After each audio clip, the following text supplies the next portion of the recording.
23 A rigid insulated tank is initially evacuated. तो एक बात मिल गई, इंसुलेटेड टैंक है, इनिशियली इवैक्यूएटेड है, it is connected through a valve. जो काम करते हैं बना लेते हैं, ठीक है। और आप लोग काम करिए कि इसको फास्ट फॉरवर्ड करके वहां पहुंचा दीजिए जहां मैंने इसको बना लिया हो। कम से कम 1-2 मिनट तो मुझे बनाने में लगेगा, है ना।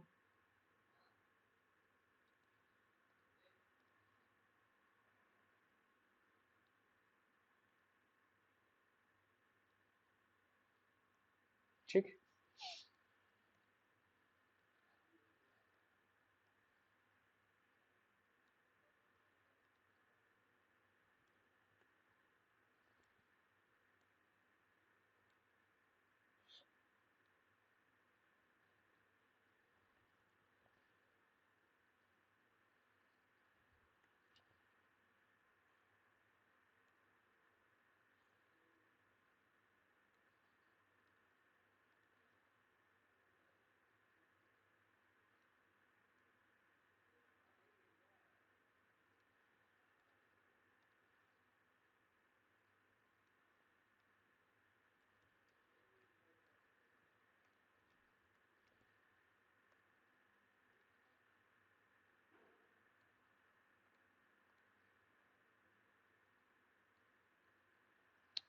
ठीक है।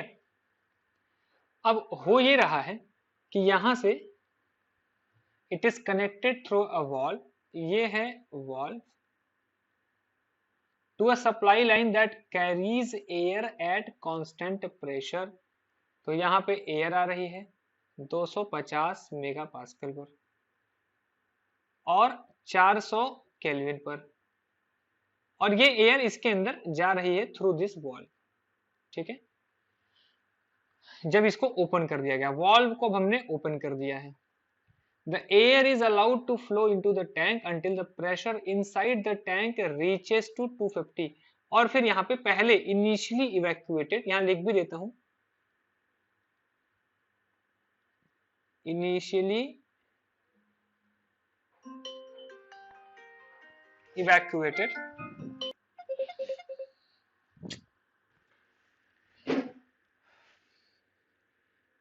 उसके बाद इसको खोल दिया गया और यहाँ पे एयर भर गई।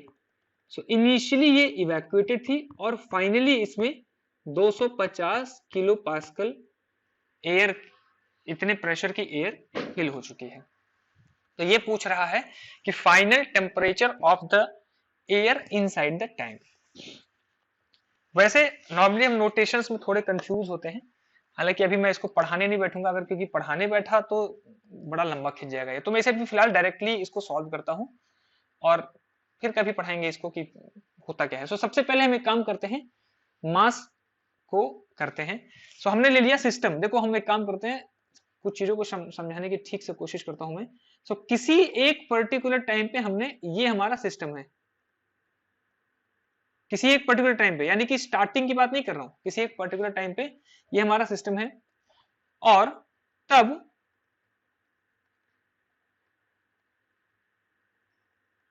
इस कंट्रोल वॉल्यूम में रेट चेंज ऑफ मास, मास का रेट चेंज कितना होगा, कितना होगा भाई, किस रेट से अंदर एयर आ रही है।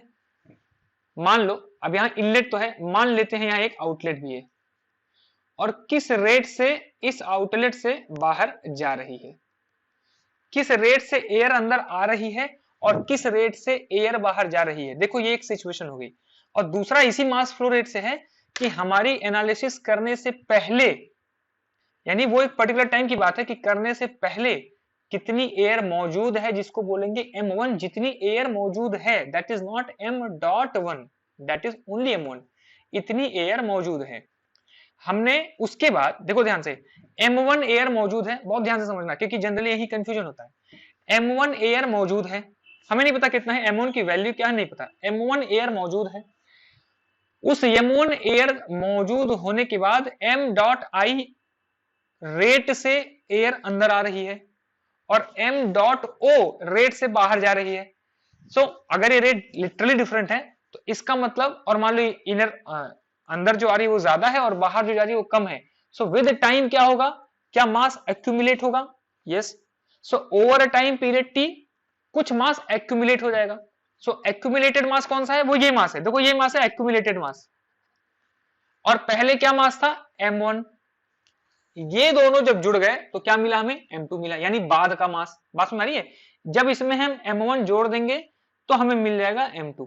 m1 प्लस इतना that is equal to m2। आ रही बात समझ में? तो ये है m1, ये है 1 2 और आई और इनलेट का नोटेशन का कॉन्सेप्ट। ठीक है, अभी तो मैंने शॉर्ट में बताया है, तो उम्मीद है ये बात समझ में आई हो। तो अभी हम जो देख रहे हैं वो है रेट ऑफ एक्यूमुलेशन। ये जो आप dm by dt देख रहे हैं ना, this is rate of accumulation. अब रही बात कि over a time period t कितना एक्यूमुलेट होगा, तो t से इंटीग्रेट कर देंगे, ये जनरल t से इंटीग्रेट कर देंगे, बट देखते हैं यहाँ पे क्या करेंगे, t से इंटीग्रेट तो करेंगे ही, तो हमें मिल जाएगा टोटल मास। चलो अब यहाँ पे ये हो गया। अब यहाँ पे क्या है, मैंने ये हाइपोथेटिकल बनाया है ना m नॉट, बट यहाँ पे तो एक्चुअली ऐसा कुछ है ही नहीं, और ऐसा नहीं है, दैट मीन्स ये जीरो है। तो अगर ये जीरो है तो यहां हम लिख सकते हैं that dm by dt in this control volume is equal to m dot I। उम्मीद है कि इतनी बात समझ में आई। अब हम आगे चलते हैं। अब हम यहां लिखते हैं एनर्जी बैलेंस।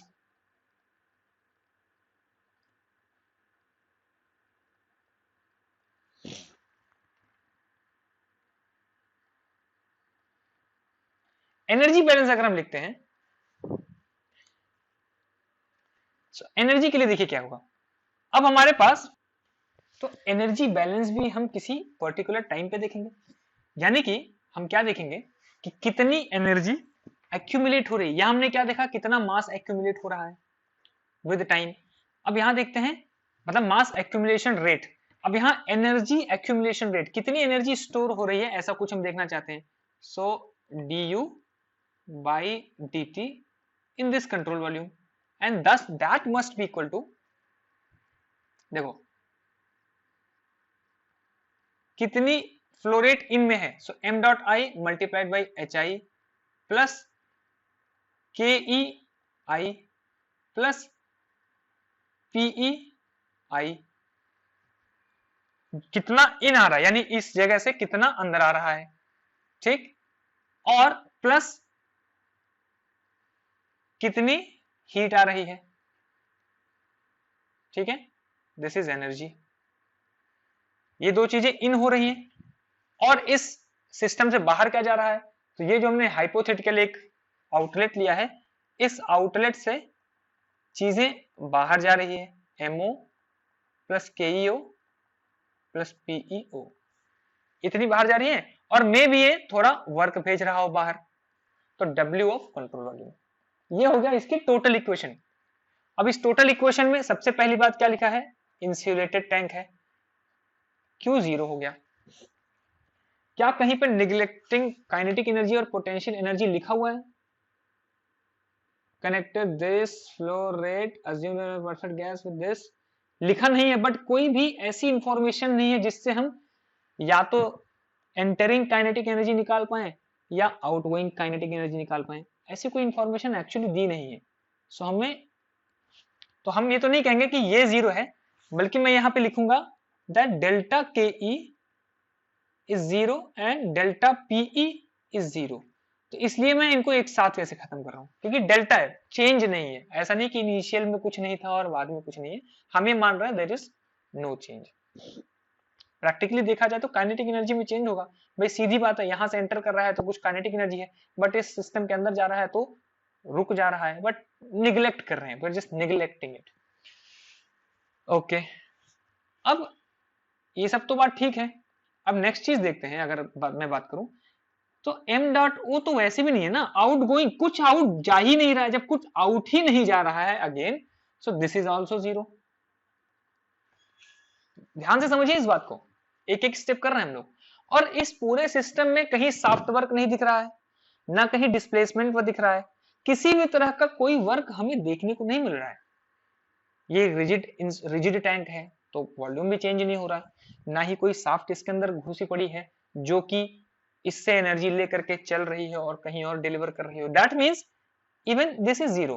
तो एक बड़ा ही सिंप्लीफाइड एक्सप्रेशन हमारे पास आ गया, that du by D T in this control volume is, यानी कि कितना एनर्जी एक्यूमुलेट होगा, सो वो क्या है, M I into H I. वैसे आप देखें तो ये आप लॉजिकली भी लगा सकते थे। भाई लॉजिक क्या है हमारा, किसी पर्टिकुलर टाइम पे for a small time D T कितनी एनर्जी एक्यूमुलेट होगी, तो कितनी होगी उस पर्टिकुलर टाइम पे, क्या है इनलेट एंथैल्पी मल्टीप्लाइड बाई कितना मास इनलेट आया, यही तो है, राइट। ये डॉट रेट है ना, रेट, ठीक है, आ रही बात समझ में। ये हमारा इक्वेशन नंबर 2 हो गया। अब 1 से 2 में देखें तो एम आई फ्रॉम 1,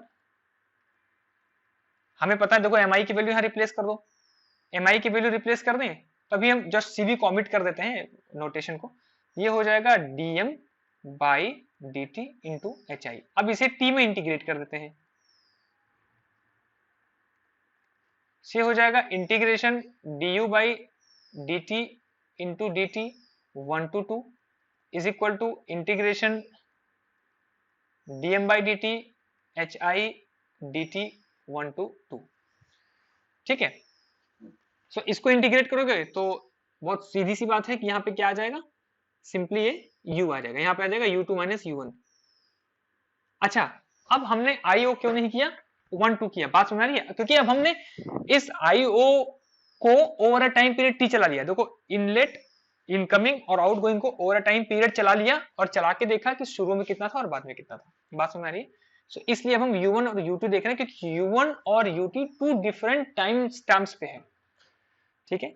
अब यहाँ पे क्या है ना, यहाँ पे एक चीज ध्यान से समझना, एच आई, क्या हमें नहीं पता इनलेट इंथैल्पी इज कांस्टेंट, कौन सी इनलेट इंथैल्पी, ये जो सप्लाई एयर है इसकी इंथैल्पी तो कांस्टेंट है ना इनलेट पे, भाई वो इनलेट मतलब कि इस जो उसी एंथैल्पी से तो अंदर आएगी जिस एंथैल्पी में ये उस पाइपलाइन में जा रही है, तो वो तो कांस्टेंट है, वो तो चेंज हो नहीं रही है टाइम के साथ, तो इसलिए ये हमारा बाहर आ जाएगा और डीएम इंटीग्रेट करके हो जाएगा m2 माइनस m1। याद रखो नाउ दिस m2 और m1 क्या है, बाद का मास और पहले का मास। चलो अब एक बात बताओ, बाद का मास क्या है वो तो हमें नहीं पता, बाद का मास क्या है वो हमें नहीं पता, लेकिन पहले का मास क्या है ये तो पता है ना हमें, पहले का मास क्या है ये तो पता है हमें, शुरू शुरू में मास कितना था, 0 था, ठीक है।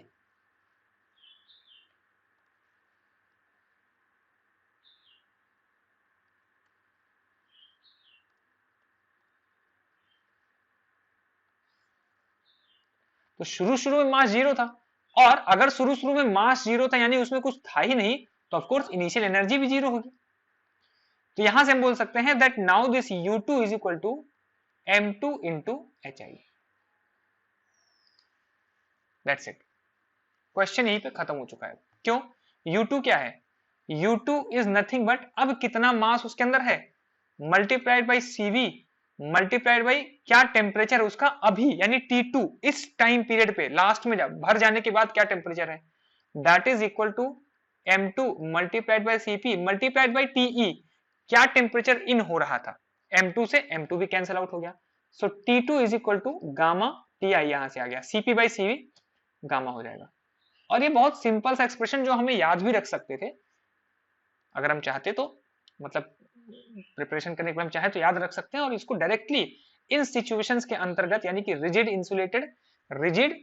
इंसुलेटेड ये दो कंडीशन और इनिशियली इवैक्यूएटेड, ये तीन कंडीशंस, रिजिड ऑफ कोर्स होना ही चाहिए, इंसुलेटेड और इनिशियली इवैक्यूएटेड, इन दो कंडीशंस में हम इस फॉर्मूले को डायरेक्टली अप्लाई कर सकते हैं। हमने तो एक फॉर्मूला ही डायरेक्ट कर लिया, अल्टीमेटली हम T2 इज इक्वल टू क्या बोल देंगे, कितना है 400 इंटू सप्लाई है, सो 1.4 इंटू 400, ये आ गया आपका सीधा सीधा 560 केल्विन, ठीक है।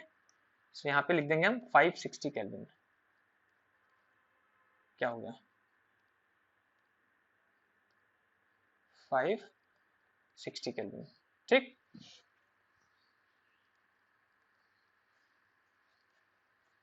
चलो